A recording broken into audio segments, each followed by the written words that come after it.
we're going to go ahead and build a 3-tab shingle estimate. It also has some siding, pressure cleaning and staining, and some other miscellaneous tasks around the property, a little bit of interior work. And I'm going to use those items to build this estimate to give you a good example of a 3-tab shingle roof. But you could also use the logic in this training session, in this estimate, for composition shingle roofs, shake roofs, metal roofs, and all kinds of other roofs. Most of the principles that I'm going to share here really will apply to most any type of roofing estimate. And also we're going to get into a little bit of the interior, which will also apply to a lot of other interior type reconstruction estimates. Now, quick disclosure here, I'm not an Xactimate or Xactware certified trainer or anything of that nature. So the training that I'm going to give here is not it's not Xactware training. It's not Xactimate training. So in other words, this is not the training that Xactware would give like a new adjuster, for example. And I think a lot of that training is great. I actually have some contacts of some good Xactware trainers that I could refer you to if that is something you're looking for, if you need some more fundamentals. So because I do think that using some Xactware training is surely beneficial, and especially when it comes to just really diving into the details of Xactimate. I mean, really getting into the sketch and learning a lot of shortcuts and tricks and tips. So there's a lot of other training out there. What I'm really, my goal, what I'm aiming to accomplish here with my training is to give you mostly just the stuff that you need. And also, perhaps even more importantly, I don't agree with some of the ways that adjusters are trained to use Xactimate, which I'll cover, in this session. I think that some of the adjusters will actually manipulate some of the ways that Xactware meant for it to be used, and so I want to cover, a lot of that problem in this training session, and show you, ways that I use to get around it.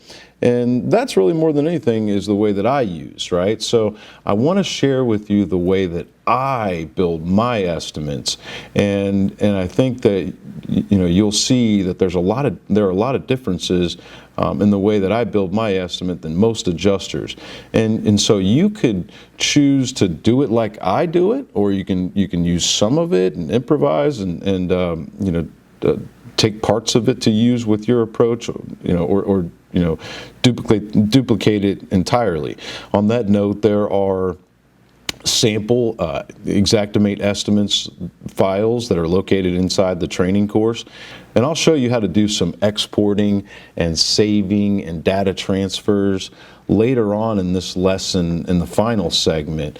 But hopefully you will be able to learn some tactics in my training that will really help you quite a bit and being set apart from the rest of the crowd. And I think there's a lot of value in that statement. I think that, especially if you're doing roofing, the competition is fierce, as you know. And so you're going to have to constantly be looking for an edge, a way to be set apart from the rest. And so I think that the way that I do my estimates are surely different from most, but I think that it's very effective. And so hopefully you'll agree. All right, now, first of all, this is how I do my storage. What you're looking at here, I use Google Drive for most of my storage. And I have a CRM on my website that also does a lot, but this is essentially, and I have a lot of clients, and those clients have a lot of clients, right? And so like I've for here, I've abbreviated my client name just for privacy, but this is, so you have my clients, and then this is one of my clients. So there's a contractor here, and this is one of his clients, right? And I've abbreviated that also. But then inside of that client folder, the customer, the property owner, if you will, the person with the project, then I have all of these subfolders. So I have the contract paperwork, I have Eagle View files, estimate reports, inspection results, insurance documents, other permits, and this is like my virtual filing cabinet, if you will. Over the last couple of years, I've really made a conscientious effort to go paperless, and I got to tell you, I really do enjoy it. You know, from time to time, people hand me still like a manila envelope or a manila folder with documents inside of it, and it's really almost, you know, annoying. It's because I'm stuck with these papers and I got to find a place to put them. You know, so I'm always quickly trying to find a way to get my papers into this virtual filing cabinet, and then I can access this on the Google Drive app from my phone, from a tablet, from any desktop. If I lose my phone, lose my computer, it doesn't really matter because everything's being stored in the cloud. And so like when I go out and do my inspections, everything goes in this inspection results folder. And inside of here, then I have a number of other subfolders. It goes even further. And so you see this is pretty complex, right? And you have to have a system, a way of keeping track of all of these things. And if you do it this way or a way that's similar to this, you know, I remember one time when I got an adjuster call at 8:30 on a Saturday night, and I was in the bathtub. And I think I was watching a movie or something, you know, and trying to relax, a little bit of downtime. But whenever an adjuster call comes through, I'm like a lot of you, I don't want to miss that call. So I took the call, and the adjuster started to talk, and I know from the number that's coming through which client that they're calling for.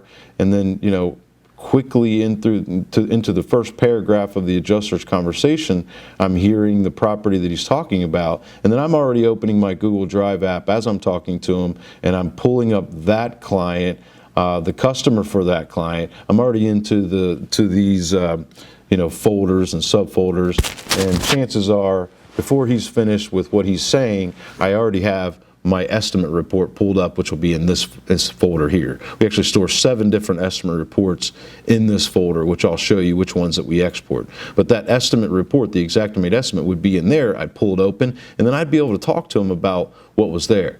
Or I could pull open the insurance documents, or the insurance estimate out of that folder. Or if he wants to talk about measurements, I can pull out the Eagle View report from there. If he wants a copy of the contract, I can quickly get it from there and email it to him there. Something else, you know, other, maybe in there. If he wants a copy of the permit, boom, there, right? So back to the inspection results, I'll put all my drone footage in here. And, you know, as I've told you before, what I typically do is I'll do a drone video of the project, and then later on I'll go back, and from that video I'll sit down and actually put in the work and find the best shots from the video that I think will work the best in the estimate with the adjuster, and I'll get them and I'll put them into actual images like this, right? And so I have these images that I'm going to put into the Xactimate PDF estimate. Okay, and those are the drone footage photos there. And then also from my inspection, I've got all of my photos right here in this folder. So now I've got all my interior stuff here. I've got, you know, my front elevation, right, rear, left elevation, other structures, and then I've got up close stuff all the way around the property, all through this folder here. And you know, I use if you haven't heard me say before, in one of the other lessons, I use a Canon TS, what is it? T6i Rebel camera, and you know, it's a little bit different than cell phone photos in the sense that these photos that you're looking at here are much larger files. Like each one of these photos, if I try to email it to you, I could probably only fit, you know, 4 or 5 in one email at most, right? So these are really, really big. They take up a lot of space. And they would take up a lot of space on my phone, on my computer, and all of that. So I use storage cards, which you hopefully have seen in the other lesson. I use storage cards to store these photos. And after every inspection, I take the storage card out. And keep each inspection separate, and then I just upload the storage card straight to Google Drive, get all those photos up there, As you can see, I did a detailed inspection to this property. This property is in Bailey, Colorado. It's a residential property, as you can probably see. It's just a standard 3-tab shingle roof, and then the siding, you can pretty much tell it was very much damaged by hail. Not really. I mean, you could probably make a case that some of the siding may have to be replaced, but that's probably an uphill battle, just to be quite frank. I mean, it's State Farm. They're pretty strict. I mean, if we go and do an attempt, to get it replaced, we'd probably have to attempt to clean it and stain it first. So for all practical purposes, I say you just don't waste your time and go down that road first. There's a lot of money in it. You could probably take care of it.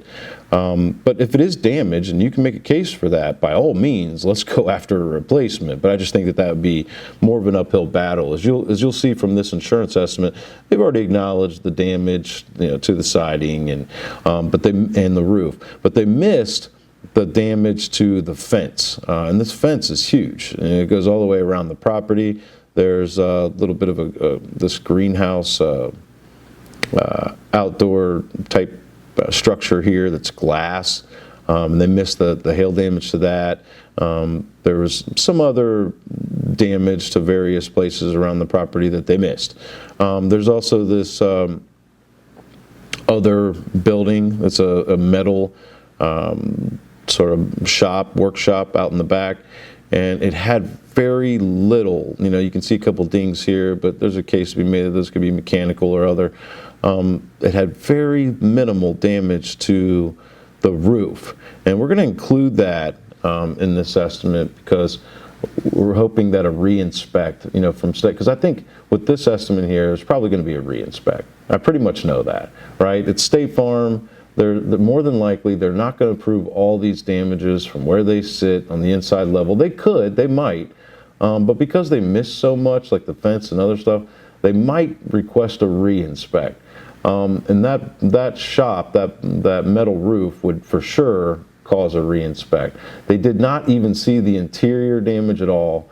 Usually when they don't even put eyes on it, when their adjuster doesn't put eyes on it at all, they're going to do a re-inspect. And so I'm pretty much anticipating that they're going to do a re-inspect. And because I'm thinking they're going to do that, I think we're going to go ahead and give that metal roof a try out there. Now, what we're also going to do here, if you have any videos, you can put videos in there. I'm also going to show you measurement photos, right? So this is what I typically use to do my measurements. And this is just like a quick, there's only one room on the inside of this room that we found with damage. It's the master bedroom. And, I'm happy to show this to you for the most part so that you can see just how non-expert it is, right? I mean, when you're doing drawings and measurements on the inside, typically I'll go through and I'll do my walkthrough first with my flashlight. And, I usually have a customer that's there or a contractor client that's following me around, and we're talking, right? And my first mission is to find the damage. So I'm going to do a walkthrough with my light, and I'll tell them, look, I'm going to come back through and do more detailed photos and some notes and measurements and such. But right now, I just want to see what I'm dealing with. So when I'm coming back, then I'm doing this, right? I'm taking all my photos of the room, setting the stage. I want to, we talked about this before. I want to see where the walls meet the ceiling. I want to see where the walls meet the floor. I essentially want to see everything in this room. I want to see the whole ceiling. I want to see all the walls. I want to see everything in this room. And then I want to narrow down and hone in and zoom in a little bit more on the actual damage, right? To set the stage, to set the scene, if you will, for an inside adjuster who's perhaps never been there before. Show them what the room looks like, what's in the room, everything that's on the walls, ceilings, the contents that's there, what all the materials are made out of, and then show the damage. So then we can see now what needs to be done to deal with that damage, and we can see the whole room. Okay, so now once I've done all the photos, then I'm going to do my measurements, right? And to do my measurements, first I'm going to do a quick sketch of the room. And this is just what I said, is quick, right? I mean, you've got people around you, you don't have all day, you want to be accurate, but look, this drawing here is usually never shown to anyone, just so you know. Like, so this is, you're looking at the inside of my scattered brain right now, okay? Now this is how so I need to do this for me, not for you, or not for the adjuster, or not for the client, or for anyone else. This is so that I can write my estimate at a later point in time, and so that I can remember all the details. Now, I'm going to use sketch inside of Xactimate, which I'm getting ready to show you. But I'm showing you this drawing to show you this is what I'm going to use to come up with that sketch. Now, what you'll see in sketch, that essentially you need to just draw the room, what it looks like, but you need to draw out all of the walls and the measurements for all of the walls. As you can see, all this wall up here on the top, it has a measurement. The wall going in has a measurement. Wall here, measurements. So you got 13.7, 2, 3, and then down this way 11.4, down this way is 16.7, up 2, 3, down 2 feet, up 7 feet, in 2 feet, up 4, 4, right? That means we have a complete measurement of this room. And we also have the fact that this room is not just a box, not a flat ceiling, right? So the ceiling goes from 8 feet here and to 12 feet here. Okay, now this is what I mean. I'll show you what I mean. So if you go and look at the actual room in question, see, it's not a flat ceiling. It's 8 feet at this point, at the lowest point, and it's called a slope ceiling, which you'll need to know in Xactimate. I'll show you, and it slopes upward to 12 feet at its highest point. Okay, and so there's different types of ceiling. There's peak ceilings, there's slope ceilings, tray ceilings. This one is a sloped ceiling, which I'll show you in Xactimate momentarily. But those are essentially, the factors that I need to know in order to write that estimate for this room. Okay, so this is the information we're going to go off of to write this estimate. We also have an Eagle view and a State Farm estimate. Okay, so State Farm estimate, we've blacked out most of the items here, but just to give you a quick review of what we're dealing with. We have a residential project in Bailey. So a quick snapshot of the front cover here. I've got 10 pages worth of information here on this estimate. The top 2 pages, we talked about this before, this is just sort of a standardized cover page. This is like an example of explaining to the customer what the estimate means, but none of this is real information here. But then here we start getting into the actual estimate itself. This is a snapshot showing summary of the claim and the payouts. So we got 31,501.96 is the RCV value currently, and you keep on going down. A little more info, more breakdown of how it's talking about how the depreciation is factored, the deductible. Quick note, talked about this before. Anytime you have a State Farm project, State Farm will release the recoverable depreciation up front, provided you have a contract with the client. That's all that's needed. So I have the two different kinds of contract templates in the training course. One is the insurance contract detailed, the other is the insurance contract simple. The simple version is what you would need, which just says only that you've been hired as the general contractor to perform all repairs that have been prescribed by this claim for the total of the RCV value, right? That's all you need. You don't need to show like the total amount of the roof or any, thing like that, or any other information. You don't need to know, they don't need to know how the payments are factored. They just need to know you've been hired as the GC to perform all repairs that have been prescribed by this claim for the total of the approved RCV value.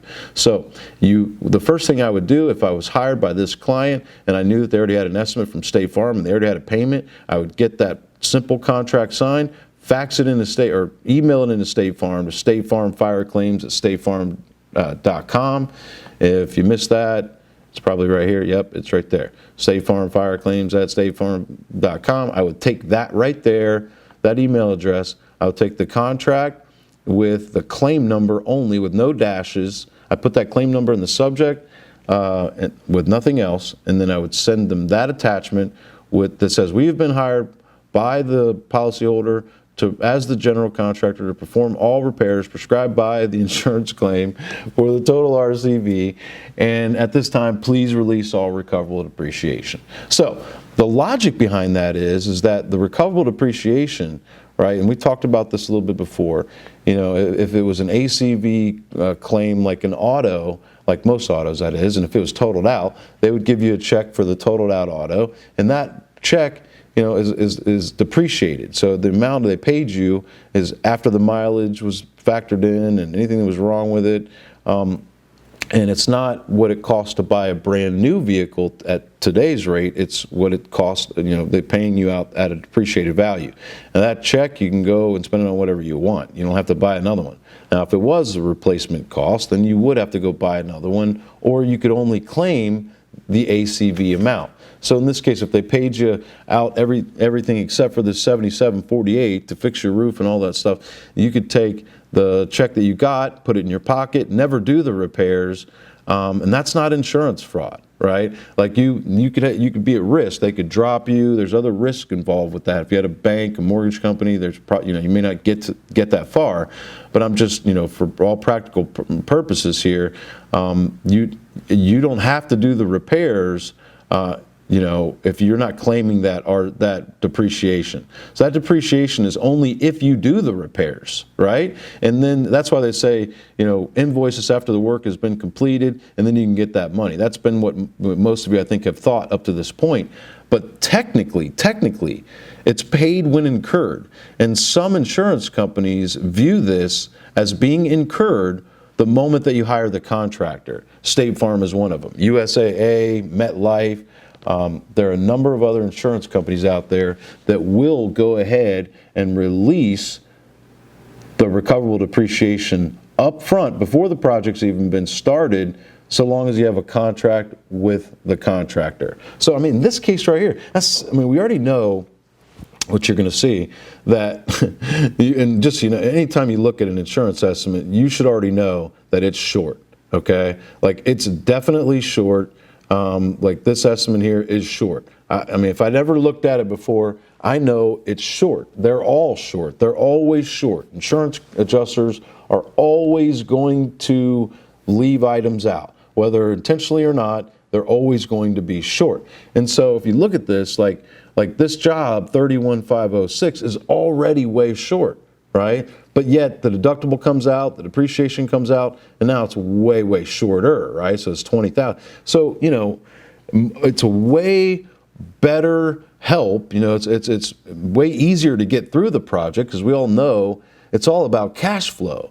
So, with construction. So it's because we're left holding the bag later on. We have to wait for this to get approved, wait for mortgage companies to sign off, et cetera, et cetera. So it's way easier if we could take all available cash off the table now. In this case, take that $77.48 off the table. So instead of working with 20, which is short, way short, you're working with 27 or 28, when you factor up the change here. So quick side note there, anytime you see depreciation, especially with State Farm, get that off the table right away, okay? So now, moving on to the estimate, there's a quick snapshot of the estimate. Moving on down. All right, we have a roof here, about 38 squares. It's a 3-tab shingle roof, which you'll see. And we have removed the shingles. We have replaced the shingles with a little bit of waste. R&R furnace vent, surprising because State Farm usually doesn't say R&R, but they did here. See, that should be a lesson when they say, oh, State Farm doesn't pay to remove it, because that's all included with the removal of the shingles, right? You can get into that debate if you want to with them, and you can say, oh, yeah, you do. I got 50 of them here. But you don't need to. Just so you know, they do pay R&R. There's no rhyme or reason. Like sometimes they do, sometimes they don't. This is the correct way. It's probably that on their team, nobody caught it, right? But usually what you're going to see is just replace only. And you won't see an R at all. It'll just say furnace vent, rain cap and storm collar. It'll just say roof vent, and you'll think to yourself, oh, they included it, but they didn't unless it says R&R. In this case, they did include the R&R. Now, they're missing a number of other things here, but this is the way it starts out. You can see this is essentially what they've included for this roof here. And then you move on down. We have front elevation, clean and stain, prime and paint fascia. We've got 2 ladder jacks, 2 ladders with jacks and plank, 2 weeks. Right elevation, clean and stain, prime and paint fascia, paint door window opening, clean with pressure, or clean and stain. On the rear elevation, prime and paint fascia, paint door window openings, 7 of those. We've got the left elevation, clean and stain, prime and paint fascia, paint door window openings, 2 ladders with jacks, 1 week, got another one of those. R&R closed dryer vent cover, rear deck, clean and stain, stain the deck handrail, and then these automatic labor minimums that spit out at the very end. Okay, pretty simple and basic estimate that we're going to work with here. Now, we do have to, quick disclosure though, is basic and simple the way that they have it, but there's a lot more items that they missed, which we're also going to get in. So we have the interior and a number of other items on the outside. Okay, so let's jump into it. Let's get into Xactimate. Now, Xactimate has a number of different tabs at the top. I'm not going to go into every little factor of Xactimate. As I said, there are other training courses for that. I'm not going to bog you down with that now. The first thing I will tell you though is that this version of Xactimate is the local version. So this is Xactimate that you would install on your desktop. Okay, so it's not the cloud or the Xactimate professional version where you would go to a website and you're using the software on their website or on your phone or some other place. I have been using Xactimate now for 15 plus years, and I've always used the local installed version, and I've recently tried out Xactimate Professional, Xactimate Online, and those things. You may have a preference to that, but I find a number of different drawbacks personally in using that. But maybe it's because I'm doing so many estimates, that are all over the place, and I'm using a number of different profiles and things. But I find it much more lightweight, easier to work with. I find it faster. I don't lose files as much. I do back up everything on Google Drive. But this right here, just so you know, is Xactimate, the local version. But if you are using Xactimate, the online version, you can use this training. Like, all of these things will apply and you will get great value from this. So I didn't want to confuse you with that, but I also didn't want you to get confused when you see some things on here that don't look exactly the same that it does on your system. And if that's the case, just keep watching and you'll see where this training will give you the value even for Xactimate Online. There's not a ton of differences. The same fundamentals that I'm going to be showing here will apply for the online. Okay, so what we have here, starting at the top tabs there's just 4 tabs on the top here, and we're just going to use those tabs.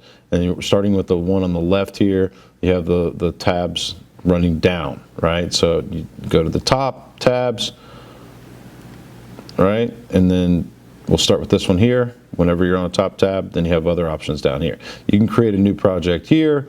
You have a number of different options here. And I don't use a lot of these tabs over here very often. Tools, sometimes I'll use the backup and restore from here.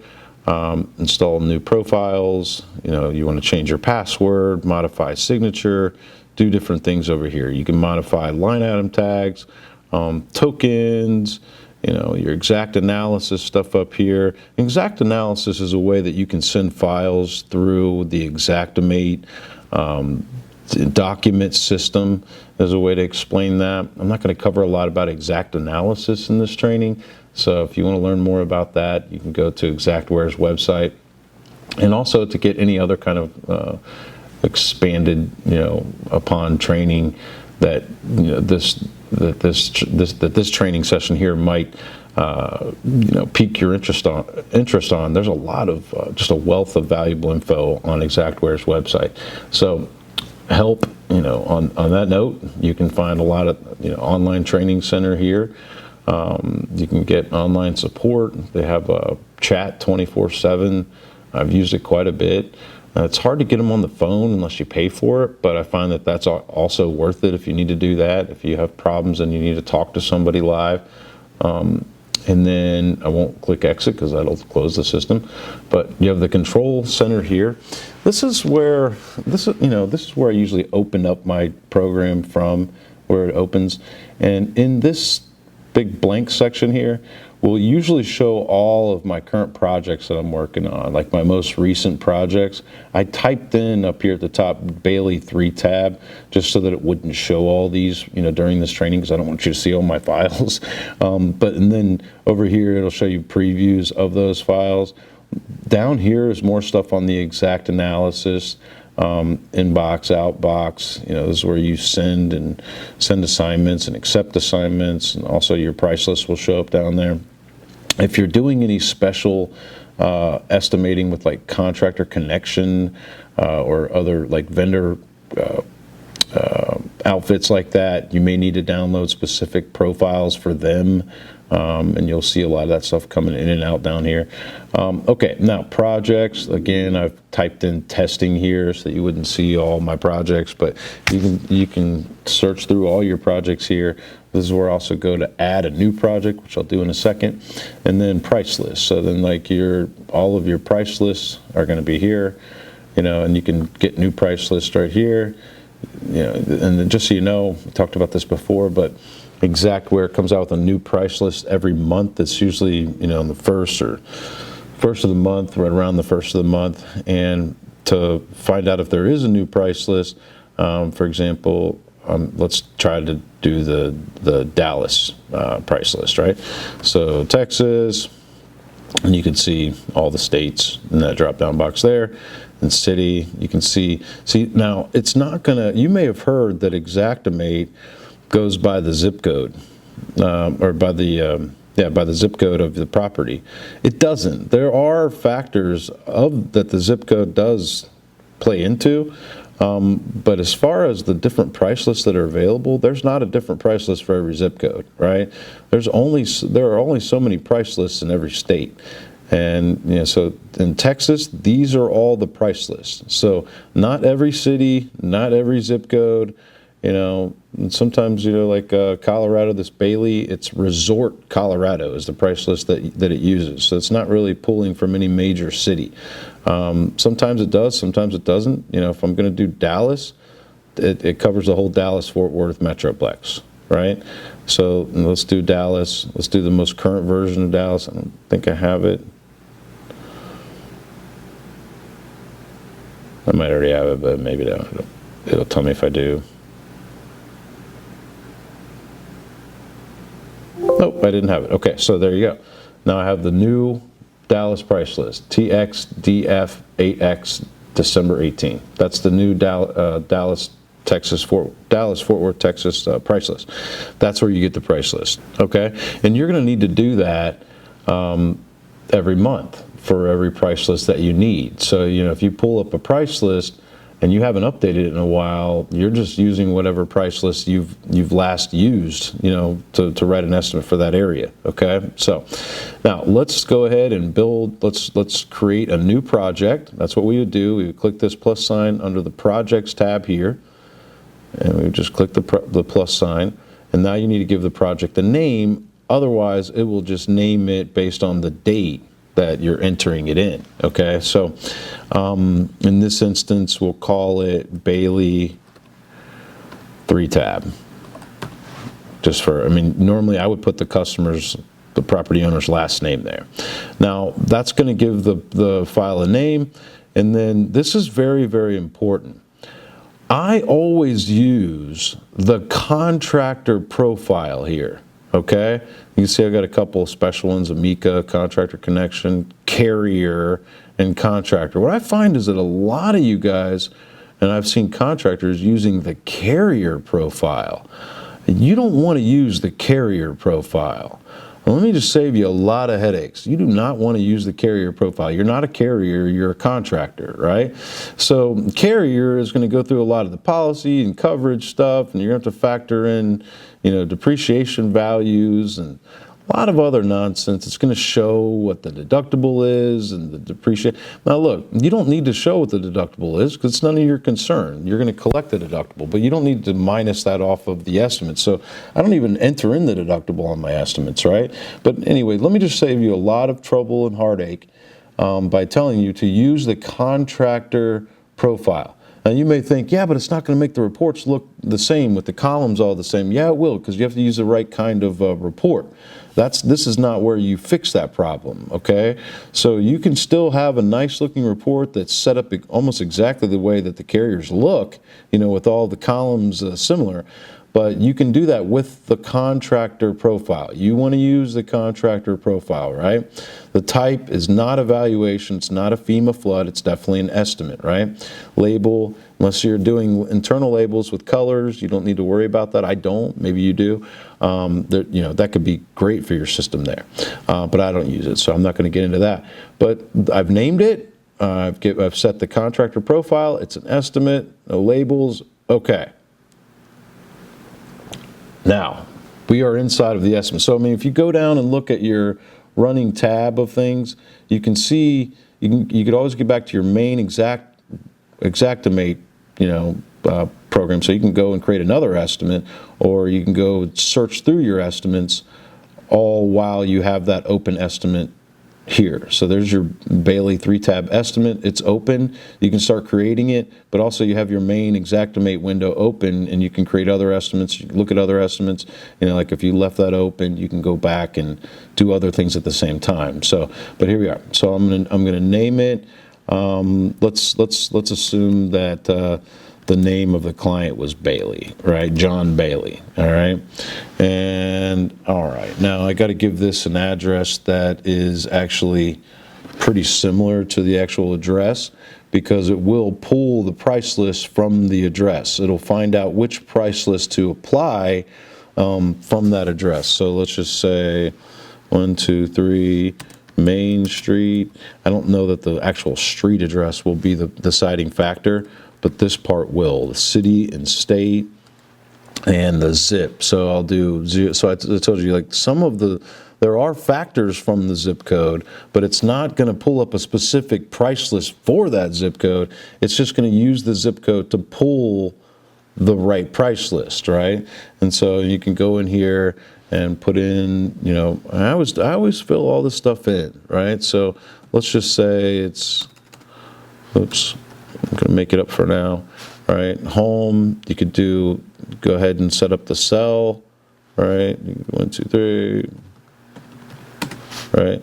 And then you could also do like business, same as cellular, right? And now you don't have to mess with that. All right, fax pager, who has a pager anymore? I would go in and put their email address there. I just like to make it nice and professional and complete.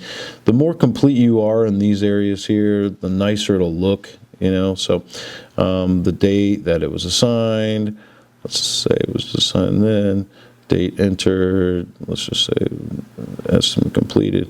Now here's the other thing. I don't usually, I'll get into this more later, but up here, you're going to work through this. You got your project tab here, and you have a number of different options here. You can save it. I always just save it by using this little thing, and I'll save it throughout.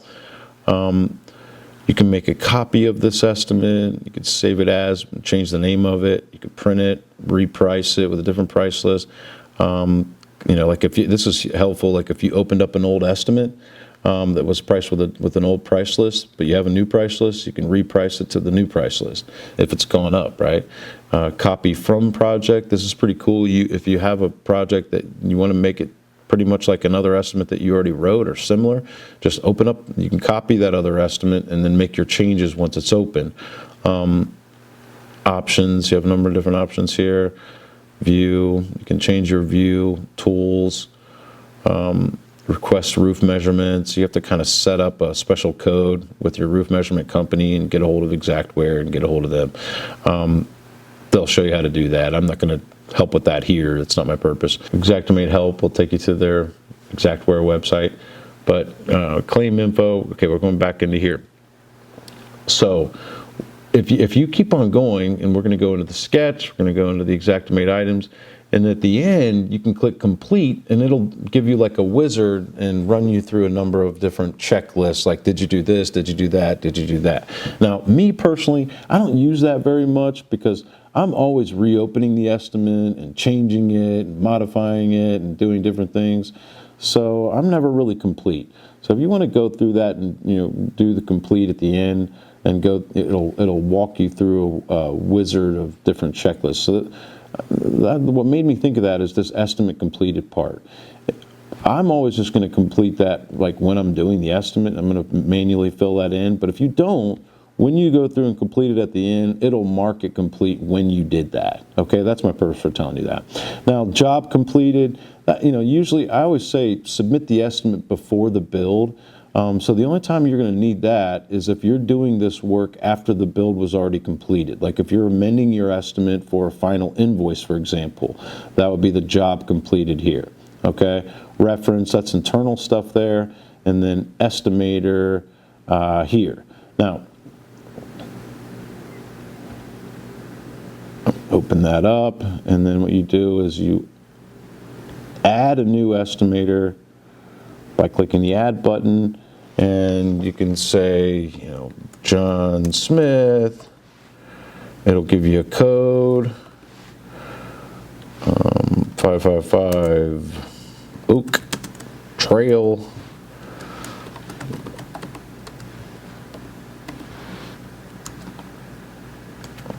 Oops. 22. All right, and that's where you would fill in your info for the estimator and the phone number for the estimator, and same as before, cellular, fax, all that, right? Email john@johnsmith.com. All right, and then company, so you can add the company here. There's show all your companies, add company. All right, Oak Trail Restoration, how's that? Real creative, right? Oak Trail Business, 123, what was it? Oak Trail Dallas, 722, boom, boom. And then you can do the number again, 555, email, whatever. Okay, I won't go all the way through there, but that'll set up the company info for the contractor, right? So you got that. Okay, and then it'll show, once everything's complete, it'll show your estimator here. It'll have the company filled in there. Click OK. Okay, so there's your company, there's your estimator info. The company will be filled in also, as you'll see on the cover report, which I'll show you here in a second. Type of estimate, we've got collapse, drain backup, earthquake, fire, flood, freeze, hail, hurricane, ice, snow, lightning, other, sewage, smoke, theft, tornado, vandalism, vehicle, water, wind. A lot of info, right? So if you don't see the cause of loss in here, use other. But if it's a hurricane, don't use wind, just use hurricane. In this case, this was a hailstorm, so hail. Deductible, again, I was mentioning before, you could fill in the deductible amount, but I never do. So just leave that 0 because it's not up to you to apply deductibles. That would be the insurance company, right? And so I just leave that alone. I want to know what the deductible is, don't get me wrong, but I'm just gonna leave that deductible amount right here 0, okay? Always leave that 0. And then we've got the file number here. So it's the claim number. So I would do like State Farms. What I always do, I put the name of the insurance company, and then I'll do claim number, 1689, whatever it is, right? That's what I'll do. And I'll put the dashes in if there's dashes. There usually is, right? So I'll do everything, State Farm claim number, blah, blah, blah. All right, now, this is the insured info so we have the claim info tab up here. We're working on the insured info. Everything we're doing, we're going to work it from left to right. All right, so insured info. Now we've got everything done here, and we're just going to move right on. Now, you see this before I move on? See this asterisk up here? That's always prompted me that this is unsaved. It's not saving itself, right? It'll save itself like every so often, but not near enough for me. So if it shows that asterisk, that means that there's a lot of info in here that hasn't been saved yet. Now, over the last 15 years, I've lost enough estimates or data in the estimates, or enough of my work to know it's just a habit for me. I'm constantly always just reaching up there and saving it as I go along. I'm just going up there and tapping that. Now the asterisk went away, meaning that it's saved right now, okay? So everything's up to date. So now insured info is done. I'm going to slide on over to parameters. Move it over to parameters. Now, checkpoint price list. I'm not worried about that. I'm just worried about price list. So price list, look at that. It's already giving me suggestions. Remember I said it's pulling from the zip code, and it knows that these are the correct prices. Now, if something happens where I put an incorrect typo on the zip code, it'll show me all my price lists here. And it's like, hey, we don't know where you're at, but you can use any one of your price lists here. That would be a signal that I'm using something wrong. I would go back and fix that. But here, I know it's right. These are the only two price lists I have for that area, right? And I'll use the most recent one, December. Okay, now it's asking me to pull a tax jurisdiction. Okay, like there are apparently three different tax jurisdictions for that zip code, and I don't know which one it is. I don't really care. I'm just being honest with you. I don't know which one it is. I'm not a tax professional. I'm going to let the insurance company sort that out. So I always just go for the highest one. Now, sometimes I'll know. Sometimes it's only going to give you one, depending on where you're at. But sometimes it'll give you options like, are you doing cleaning? Are you doing reconstruction? And it's asking that because these tax jurisdictions have specifications depending on what you're doing, depending on where you are. This one doesn't, but it does have three different ones. I don't know which ones they are. So I'm usually going to choose the biggest one if there's no self-explanatory, there'll usually be a note next to it is this for cleaning? Is this for reconstruction? Is this commercial? Sometimes it's more for commercial, right? So, but if this is what I'm going to use right here, the highest one, and it's going to fill in for me. And I think, a lot of times it's just talking about the sales tax on materials, depending on what the rules are in that jurisdiction. I don't really know, but again, I'm just going to let Xactimate figure all that smart stuff out for me. If I'm wrong, let the insurance company, push back on it, okay? I'm not putting any kind of price list filters in. I'm not messing with any of this. I'm just always use the price list defaults. I'm always going to use repaired by contractor, not homeowner. It is not new construction. There is a big difference there. I'm not messing with any of these are all just default options. In other words, these are the options that Xactimate's going to start out with unless you make some changes, okay? So it's always going to show you nothing as far as depreciation, right? Because it's depreciate by how much percent? Nothing's filled in. Okay, so if you wanted to start applying depreciation, this is where you would do it. I'm not going to do it because, again, I'm going to let the insurance company figure that out. I'm just a contractor, right? I'm coming at them from a contractor. I'm almost always, with some exceptions, almost always going to go in here and fill out the overhead at 10 and fill out the profit at 10. Now, if I'm in Baltimore, Maryland, for example, this is actually going to be 15. It's going to be 10 and 15. Right, that's what they use out there, and the insurance companies approve it. So in other surrounding areas. So cumulative, that would be if you selected that, it's going to end up doing 10, and overhead, and then it'd be like 12 or something in profit. It's going to be a little bit different. I'm not going to get into what cumulative is in overhead and profit, but it's another method of factoring in overhead and profit, which is not a method that's commonly used by insurance companies. So for the most part, I'm going to use what the insurance companies use, with some exceptions, and I'll cover those exceptions, but for the most part, I'm going to use what they use, and so I'm not trying to make anything different. Depreciate materials. Again, these are the default options. Don't get yourself hung up with these, because no matter what's selected here, you don't have it, you're not depreciating by anything. Like, there's nothing filled in here, so it's not going to show you any depreciation at all in the estimate. So, okay, company header. This is going to be your letterhead. Like the other part we covered is where it's going to show like the name of the estimator and the company. But as far as the letterhead of the estimate, that's what this company header is. So let's go into that. You would add a new company header. Okay, and so like Oak Trail, right? Oak. That's your the code is all, it shows up in all caps, and the company name. This is actually going to show the letterhead, so you want it to look nice.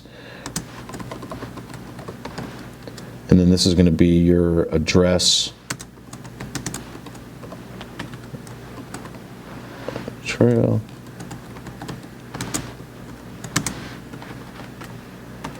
Right, and then you could do like your domain here. You get the idea. I'm not going to fill it in because somebody actually might have a domain. But, and then your, let's just do test.com, right? And then,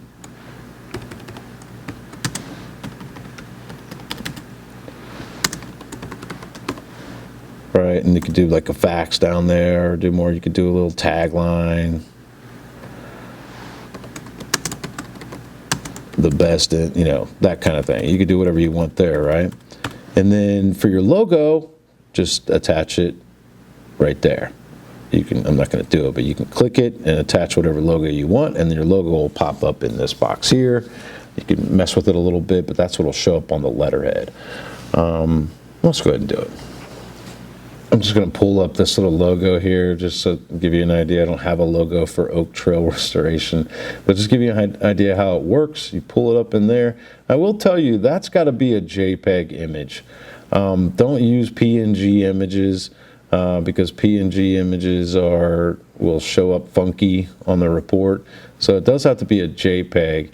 Now, one little thing, I use this little tool. It's called Snippet. It actually comes with Windows or snipping tool.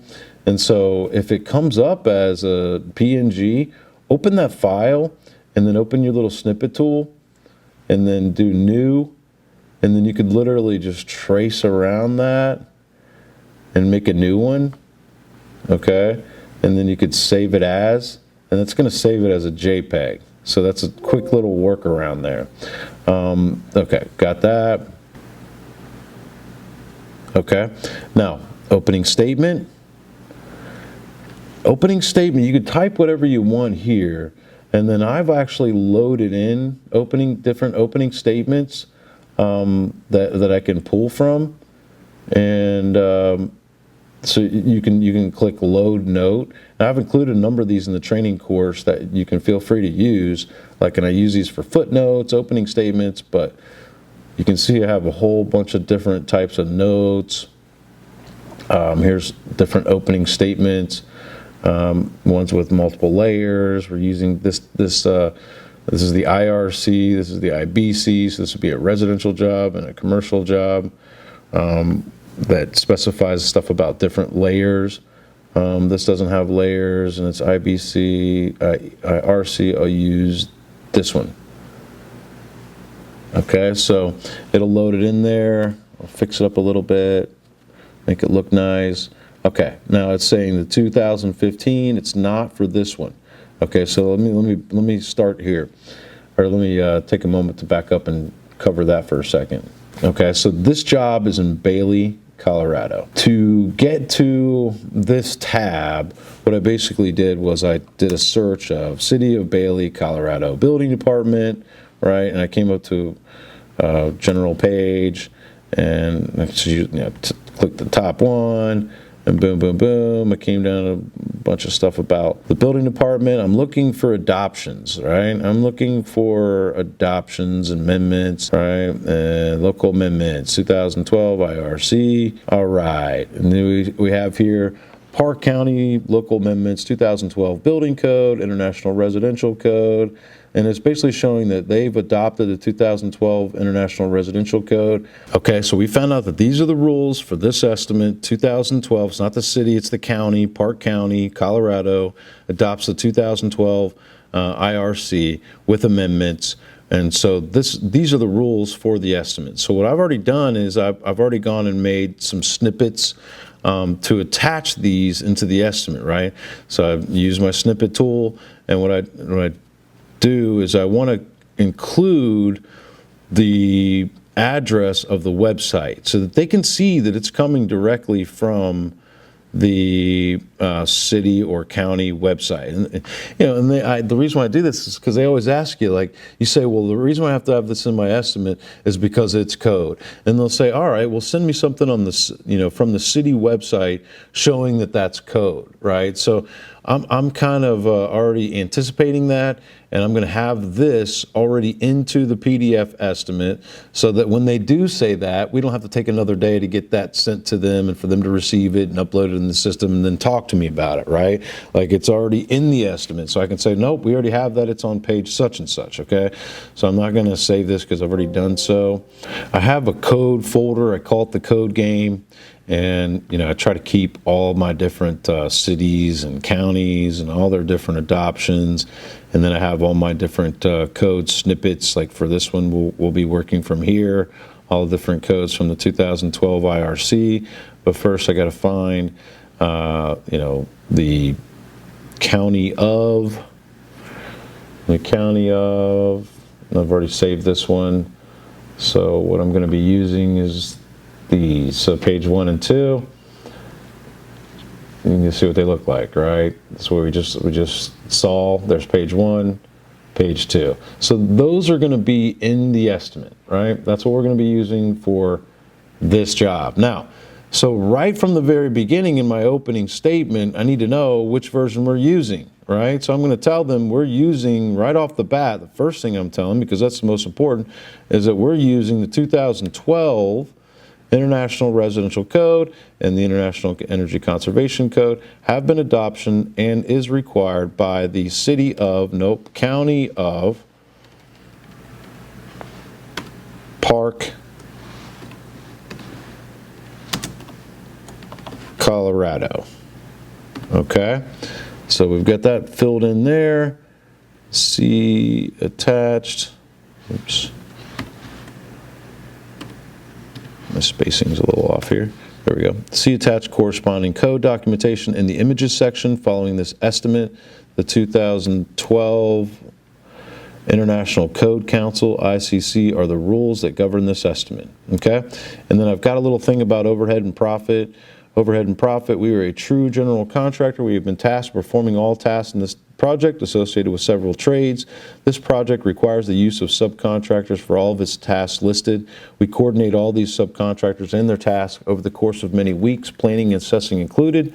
It requires several trips made by many personnel. We finance the cost of this project, order materials, including special order, pick up materials, deliver materials, etc.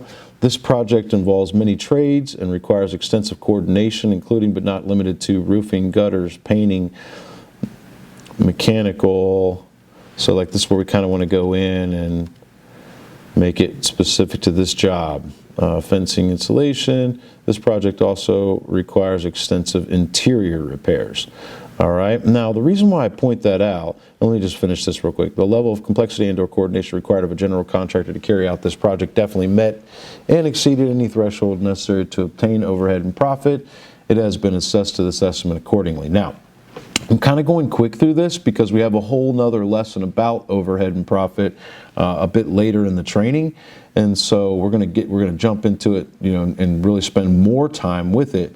But one thing I will say here is the thing I've said before is that, before the rules were 3 trades, overhead and profit, you get it. Roofing, fencing, drywall, right? 3 trades. Roofing, fencing, gutters, 3 trades. You get overhead and profit. Those rules are out the window and have been for many years. They've now changed it to the project must reach a level of complexity and/or coordination required of a general contractor to carry out the project. You're like, what? Well, it must reach a level of complexity and/or coordination required of a general contractor to complete the project. It's gibberish, right? And so where's the threshold that you reach to get to that? There's no more number of trades, right? You can have 7 trades on the outside and they still don't want to give you overhead and profit. But the one thing I have found is that if you have interior damage, it's one of those things that almost always triggers overhead and profit. It's one of those unwritten rules. And so if you have interior damage, it's something that I'm going to point out emphatically right on the front. And this particular job, it's got a master bedroom with 1 water spot in it. So I don't know that we would say extensive, right? And I usually can make a case that we would say extensive, right? Because we're doing drywall, insulation, paint. It requires multiple trips. But in this case, I probably wouldn't put the extensive, right? But it requires interior repairs, a sign and a signal to them that overhead and profit is justified, okay? But we'll jump into overhead and profit more because I'm going to give you some more empowerment on how to break through to overhead and profit more times than not. But one of those things involves this opening statement, when we'll get into this more in the overhead and profit segment later on in the training. But this is where you put the opening statement in. When you get it to the way you like it, you click Save, and that will make it appear. Now let's check.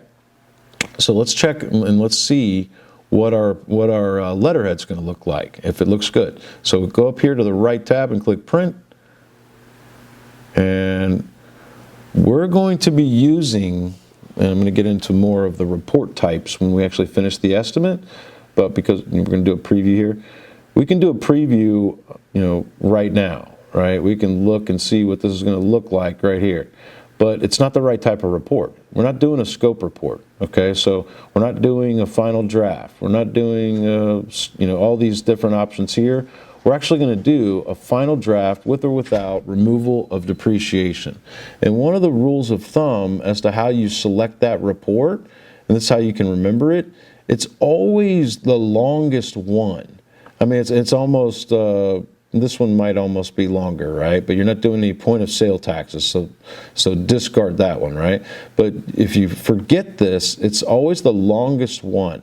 And it's this one, final draft with or without removal of depreciation. That's the report that I was referring to earlier that the carriers are using more times than not. So that's the report that you would want to use, and to view it, you would want to see, you're just really looking to see what your cover sheet looks like. So you could actually unselect all these, but you don't need to. But you just go down and click View, and then you have View, and you'll see what the estimate report looks like. See, there you go, and it looks nice, right? Like you have the name of the company, the address, the domain, the phone numbers, the logo here, and then we have all the different phone numbers that you entered in for the client, the info for the property owner. Okay, and the operator info is here, and that's basically the name of the Xactimate user. You could also modify that, but if you do, you're going to have to modify it with like a PDF editor. And then we have the estimator info. This is you, the contractor info. All of that info that you entered for the company info under the estimator is showing right here, and the type of estimate is showing here, the date entered, all that stuff that I told you about there. Date assigned, date estimate completed, date job completed is blank because it hasn't been completed. There's the price list that it's using. It's showing you that it's using the restoration service remodel type of an estimate, not new construction. The name of the estimate is here. The file number, State Farm claim number, such and such. There's the opening statement. See how everything looks? It's nice and professional. And presentable, and then as you fill in the rest of your estimate, everything else will start to populate into here. But as you can see, if you want to check your opening statement, your letterhead, and to see if all of that's right, then you just go in and do a print preview, and then you can get a look at what it looks like. Okay, so back into the estimate here. We are going to close that out. All right, so we've got our insured info down.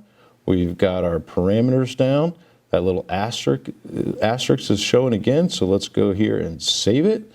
And let's, moving from left to right, project, claim info. Now let's go to sketch. Okay, this is sketch.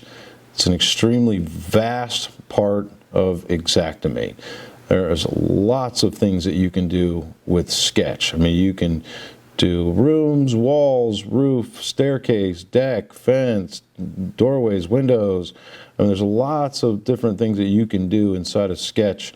Now, when you're in sketch, again, working from left to right, you're going to see these new 4 tabs pop up here, okay? And you're going to work left to right. Now, if you're going to do a roof, now you can up here hover over roof. There's a drop down arrow, and you can load in, a roof to start out. And here's a custom down in here. So, let's say you're going to do a gable roof, and it'll pop open just a little template here that you can start to build your roof. Okay, so you can get your ridge. Say you want it to 40 feet, for example. Just drag it out to 40 feet. Okay, and if you want, you can also, see it says 3911, you could tap on that and just make it 40. Okay, so you take this bottom part here, and you just tap on the lines to drag it out more, right? And so that's how you can see your measurements over here on the sides, and that'll show you how big the roof is, okay? And you can make your roof very quickly by using sketch. So I'm going to delete that. You can see you have a hip roof, right? And now it looks like that. So you can just very quickly measure it out. And you can import other things. You can import underlay images. You can download more templates. You can load templates here. You could do an aerial sketch here. And so again, if you're going to do, roof measurements, if you're going to import roof measurements, you can get into the other parts of Xactimate here. And like I said, you have to configure that with Xactware and your roof measurement provider. You could do annotations on your sketches and fill in and put different annotations on there. But this is what I usually just use, going from the tools section here. And the roof, I don't usually actually use the sketch for the roof, and I have a lot of different reasons for doing that. But I just find it easier to just go off of the items. And if I am going to use the sketch, I'll import roof measurements, and then that's the only time I really use the roof sketch, is when I import roof measurements and it's sort of already drawn out for me. But one of the things I want to show you, if you do a roof, then once you have that roof in there, then you can start to just build your estimate right down here below. Okay, again, I don't use that, so I'm not going to spend a lot of time showing you how to do that part of it, because I don't find it beneficial for me. You can go into staircases. Let's get rid of this here. You can build different types of, like let's say you wanted to build a U-shaped staircase. You just work with it and modify it and change the basic. Whoops, didn't mean to do that. Change all the different parts. You can move, section it out. So just a quick little, just showing you what the stairways look like. It sure does make stairways a lot easier too. Mainly, why I'm showing you sketch is I want to show you how to do the rooms. Okay, and there are a couple different on the interior. There are a couple different ways to do a room. Now, if it's a square room, you could just use room, right, and use that and load it just like that, and then just start to shape the room how it's supposed to be into the appropriate measurements. 27 by 23.9, for example, right? And you could tap on that. If you when it's not high, you can highlight it by tapping on it. You see this little diamond here? You can go ahead and select that and drag it around and move it around, okay? One of the things I want to show you is break. So you have a little break in the room. You go, and let's say you got to go in 4 feet, touch it, and you could drag this part of the room this way, right? Or you can drag 4 feet this part of the room, okay? So if you have a different shaped room, and then also if you tap on the room, double click on the name of the room, then you see some more properties. Here you can name it, right? Bed, and it's going to have some auto-populating things there to help you. And then, so like, let's go on down through these things. I don't really mess with the code or the label. The type is living, dimensions. Okay, what I'm really looking for is the ceiling. See, as a default option, it's showing that the ceiling is a box that just has a flat ceiling. And it starts out default option at 8-foot high ceiling. So this is, if you don't mess with this at all, it's going to show every one of your rooms 8 feet high with a flat box ceiling, okay? So now if you need to change this, you can go in here and change and make it into a sloped ceiling, right? Or into a peaked ceiling, or into a tray ceiling, or into an attic, okay? So if you made it a sloped ceiling, then you're gonna have to define what the short wall is here, and it shows you which one that is, how high that is, 8 feet, and then tall wall here, and it shows you how, which one of the walls it's referring to there. And then you have to determine which way that this room is going to slope. See, it's showing you that it's sloping this way. And so now, this is by showing you the room, just by dragging a room over. Okay, but the version that I also want to show you that I'll find a lot easier with this type of a room that's all cut up is actually using wall. So we use wall, and then we can actually draw the room out manually by tapping here and then just drawing out the wall. And I also want to stop and say that I like to use feet and inches with Xactimate.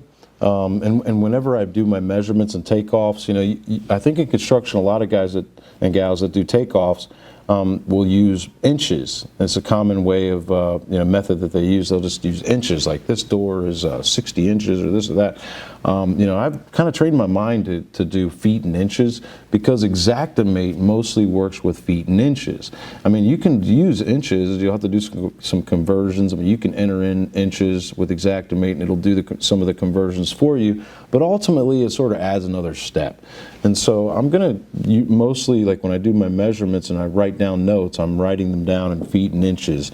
So a little tip there I think that you'll find might help you. So when you finish the tap to change directions, and then go up 2 feet, tap, and 3 feet this way. I made a couple little modifications on my notes too. I found a couple typos. Let's see, this one goes down. Yeah, for example, I had 11.4. That was supposed to be 13.7 here. Okay, 13.7 this way, 16.7 this way. Tap it, go up to 3. Did I get that right? Yep, I got it. Okay, 2, 3 that way, and 2 feet this way. Tap it, go up 7. I'm looking at the drawing as I'm doing this. Tap it, and go 2. Tap it, go in. Okay, and see it's off just by a little bit, so I must have made a mistake, when I was measuring, and that's going to happen. You're not going to be perfect. So if that happens, you can see, where was it?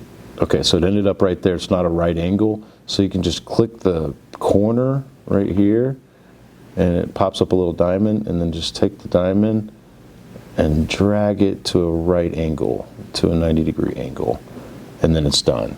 Okay, so it's pretty close representation of that master bedroom. All right, now we're going to name it master bedroom. All right, and remember, this room slopes, okay? So it's not a box, it's a slope. And is it sloping the right way? And it is. Okay, great. So it's sloping this way, and that's the way that it needs to slope for this room. The short wall is in fact 8 feet. The tall wall is in fact 12 feet. And you can see what we're using, going back to that picture again, right? That's what the room does, all right? Now we need to get doorways in here. Doorways and windows. And you know, you'll find that some adjusters actually don't use doorways and windows at all in their estimates. And sometimes I don't use them either, because now look, if I tell you how to paint all the walls in this room, we've not put doorways and windows in there now. So the total square footage of the wall space is not going to be accurate, right? Because it's going to show that you're painting all the walls without subtracting out the doorways and the windows, okay? Now, so a lot of adjusters, that's the way they'll do it, okay? But now, there's another way of doing it too, which is putting the doorways in, and let's just go ahead, let's do that, okay? So doorways, we've got standard, bifold, sliding, Dutch, pocket, overhead gate, you know, and then the types of doors. So the default is standard, right? So I'm gonna select the doorway, and then I'm gonna put a doorway right here, okay, and it's defaulting it out that that's 2.5 feet, which it is, okay. In this case, it actually is. So if you wanted to pull up in the options for the door, you just double click on that line there, and then it's showing you that it's a 2.5 foot door by 6'8" high. That's exactly what it is.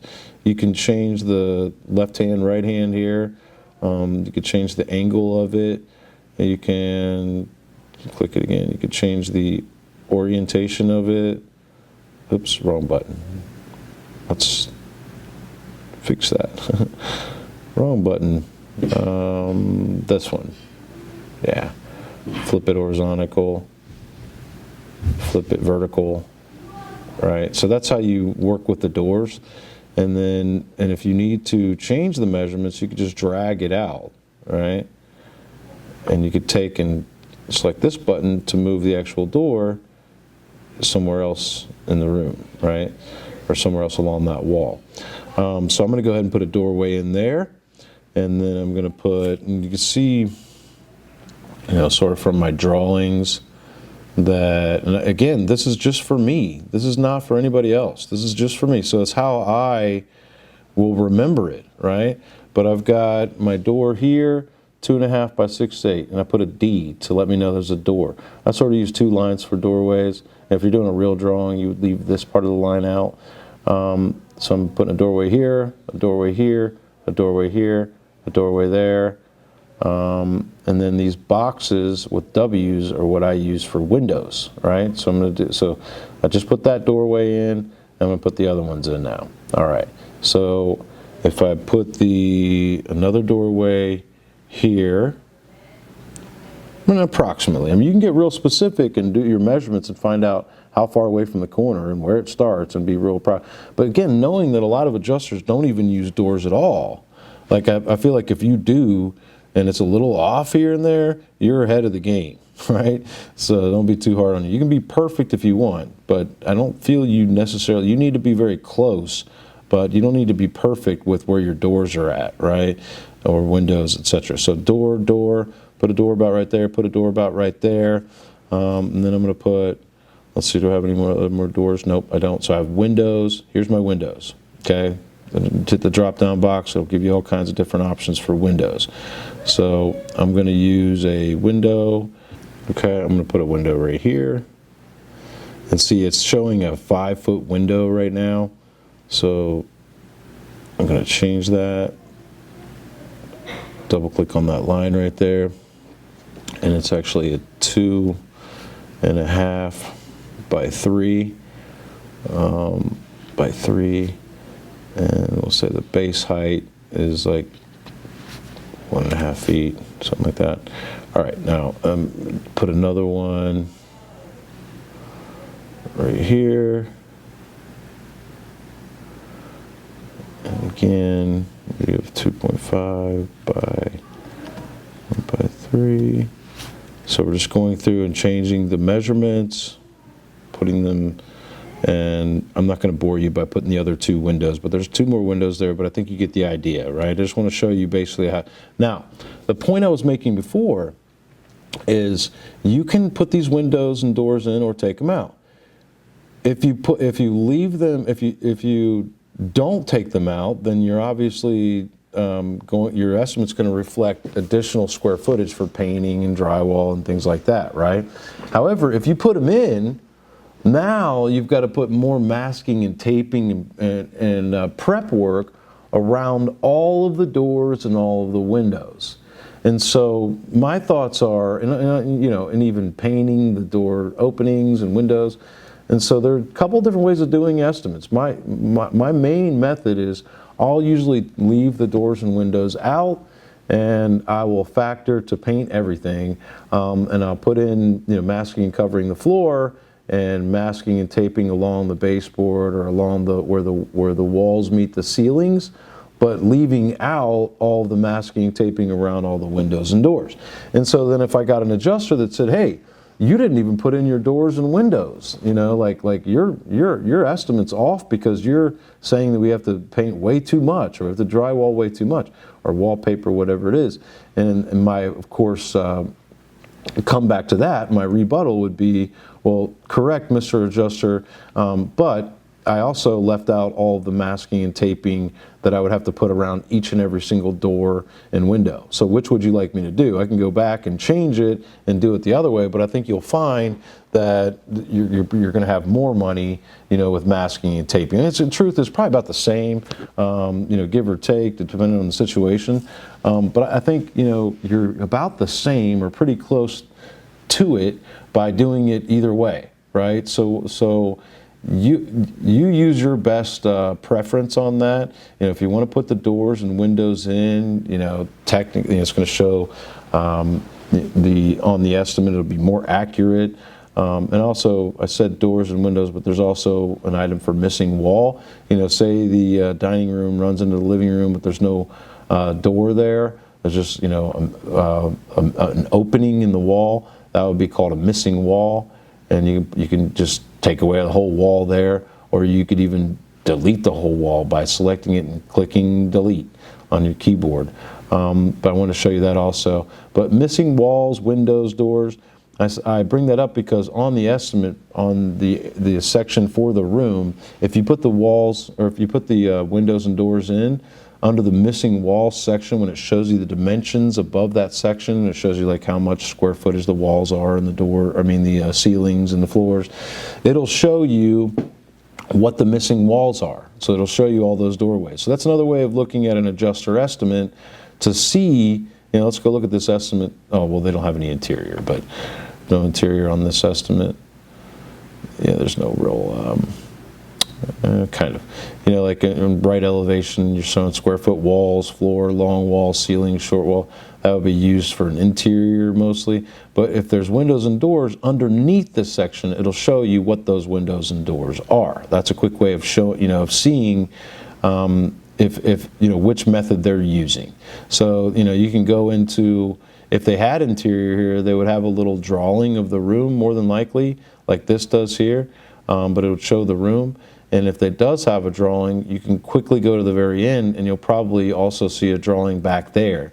And that's where you can kind of double check their measurements. I mean, if they did have this interior room already and I went in there to inspect this room, then I wouldn't necessarily need to measure out this room, but I would need to double check their measurements to see that everything is accurate on their estimate, right? So anyway, here's how you sketch out the master bedroom. There's a lot more to sketch. There's a lot more to learn with this, to be sure, but I wanted to get you started. For a number of years, I didn't use Sketch for the first several years of using Xactimate. I would dimension out my rooms differently. I'll show you that method here in a moment. Yeah, I'll show you them. I'll show you in a few moments. But and then I finally got into some bigger projects where I almost kind of had to use Sketch. And I got to tell you, the way that I do it now, drawing these rooms out and using Sketch, I find this to be the best method. You know, after all these years, 15 years, I think sketching out these rooms makes it very easy. It would be next to impossible to have to try to figure out all the math. Not next to impossible, but it would take so much longer to have to try to figure out all of the math that you would have to figure out for each and every room. And I'll show you why this sketch is going to give you some shortcuts here in a moment. But let's go ahead and save it because we have our asterisk up there. And then remember, we're moving left to right. Okay, so we're just about done with the sketch to move on to the next step. But first, I wanted to show you just a quick thing here. You know, down at the bottom, we have this where it says interior. So this is showing the different layers or sections of Sketch. And I've already named this layer by clicking on properties. I've named it interior. That's why it shows interior. Now, if I wanted to add another layer, for example, if I was going to do that roof in Sketch, I could just click add new level here, and then I give it a name, call it roof or roofing, right? And then I have another layer. And what I could do is put the roof over and just start building on that layer. And it's not going to affect the interior layer that's beneath, okay? It's not going to affect that at all. It'll create two totally separate sections and on the actual estimate. And so these will be like two different categories or two different sections on the estimate. And because I'm not going to do the roof now, I'm going to go ahead and get rid of that by clicking the undo button up here. And I'm going to get rid of that, delete that layer. I'm just going to leave it with the interior layer. I have an asterisk up there, so I'm going to go ahead and save my estimate. And we're going to move on. So moving from left to right again, we've gone project, claim info, sketch. And we're going to move on to the estimate items.